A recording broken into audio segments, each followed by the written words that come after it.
Hi friends, எல்லோருக்கும் வணக்கம். எல்லோரும் எப்படி இருக்கீங்க? நல்லா இருக்கீங்களா? இன்றைக்கி அந்த கதையோட அடுத்த பகுதியை தான் பார்க்க போகிறோம்.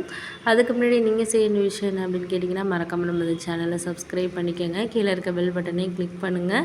அப்போ தான் நான் போடுற வீடியோஸ் எல்லாமே உங்களுக்கு உடனுக்குடனே நோட்டிஃபிகேஷன்ஸ் வரும். ஸோ மறக்காமல் சேனலை சப்ஸ்கிரைப் பண்ணிவிட்டு வீடியோ பாருங்கள் ஃப்ரெண்ட்ஸ். வாங்க நம்ம கதைக்குள்ளே போகலாம்.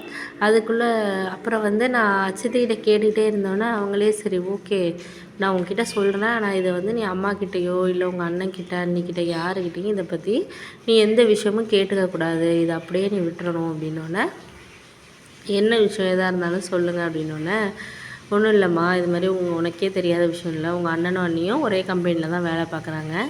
ஆனால் உங்கள் அண்ணன் என்ன சேலரியோ உங்கள் அம்மாக்கிட்ட சொல்லி வச்சுருந்தான்னு உனக்கே தெரியும்.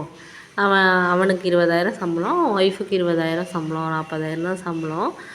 அதுலேயும் நாங்கள் கார்லாம் வாங்கினதுக்கு இஎம்ஐ அதெல்லாம் கட்டுறோம். அதுக்கு இதுக்குன்னு சொல்லிவிட்டு வீட்டுக்கு செலவுக்குன்னு பார்த்தீங்கன்னா மாதம் 2 பேருமே சேர்த்துமே 10,000 தான் கொடுத்துக்கிட்டு இருக்காங்க. அது உனக்கு தெரியும். அம்மா வீடு கட்டின லோனு எல்லாமே அவங்க இன்னுமே வேலைக்கு போயிட்டு தான் அவங்க அம்மா கிட்டத்தட்ட அவங்க அம்மா 25,000 சம்பாதிக்கிறதுலேருந்து தான் எல்லாமே கட்டிகிட்டு இருக்காங்கங்கிறது தெரியும். இதில் உன் சம்பளத்தில் வேறு நீ வாங்குறது 40,000 வாங்குற. 40,000 வாங்குகிற சம்பளத்தில் உங்கள் அம்மா உனக்குன்னு கொஞ்சம் நகை சேர்த்துட்டு மீதி காசையும் கொஞ்சம் இஎம்ஐயில் கட்டுறது அப்படி தான் பண்ணிகிட்ருக்கா.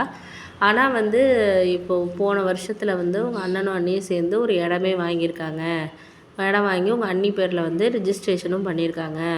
இது வேற ஒருத்தர் மூலியமாக உங்கள் அம்மாவுக்கு தெரிய வந்துடுச்சு. ஆனால் உங்கள் அண்ணன்கிட்டேயும் சரி அண்ணிக்கிட்டேயும் சரி இதை பற்றி அவங்க கேட்கல. அவங்களும் போய் அந்த ரிஜிஸ்டர் ஆஃபீஸில் அம்மாவோட ஃப்ரெண்டு ஒருத்தவங்க வேலை பார்க்குறாங்க. அவங்க மூலயமா விசாரித்ததுக்கு போன வருஷம் ஏப்ரல் மாதத்தில் இது மாதிரி கிட்டத்தட்ட 20 லட்சம் ரூபாய்க்கு இடம் வாங்கியிருக்காங்க. அந்த மெயின் இதில் ஏரியாவில் 20 லட்ச ரூபாய்க்கு எவ்வளோ சதுரடி வாங்கியிருக்காங்க அப்படின்னு சொல்லியிருக்காங்க.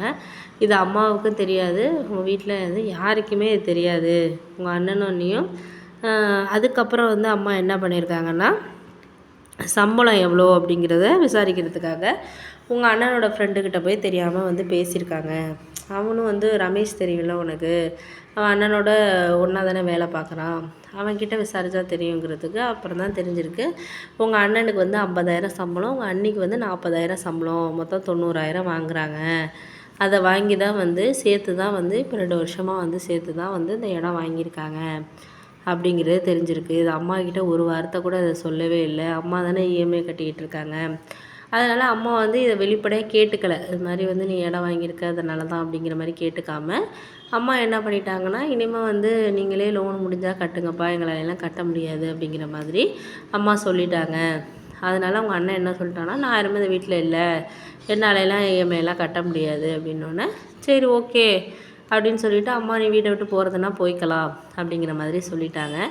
அதுக்காக தான் இப்போ உனக்கு அவசரமாக கல்யாணம் பண்ணுறதுக்கு காரணமும் அதுதான். ஏன்னா அம்மா உனக்காக கொஞ்சம் பவுன் ஒரு 30-40 பவுன் சேர்த்து வச்சுருக்காங்க. அதை போட்டு உனக்கு மேரேஜ் செலவுக்கு கொஞ்சம் பணம் வச்சுருக்காங்க. அதை வச்சு பணத்தை ரெடி பண்ணி உன்னை கல்யாணம் பண்ணி கொடுத்துட்டாங்கன்னா அப்புறம் வீட்டை ஏதாச்சும் லீஸுக்கு கூட விட்டுறலாம். லீஸுக்கு விட்டு அந்த காசில் வர வட்டியை கூட நம்ம லோன் கட்டிக்கலாம் அப்படின்னு அம்மா முடிவு பண்ணிட்டாங்க. இவன் கட்டினா கட்டலை அது வேறு விஷயம். எதிர்காலத்தில் உனக்கே எழுதி கொடுத்தாலும் எழுதி கொடுத்துருவாம்மா. ஏன்னா அவன் இன்றைக்கி இவ்வளோ சுயநலமாக யோசிக்கிறப்போ நம்மளும் அது மாதிரி தானம்மா யோசிக்கணும் அப்படின்னு சொல்லிட்டு சொன்னாங்க. இவ்வளோ விஷயம் நடந்திருக்கா?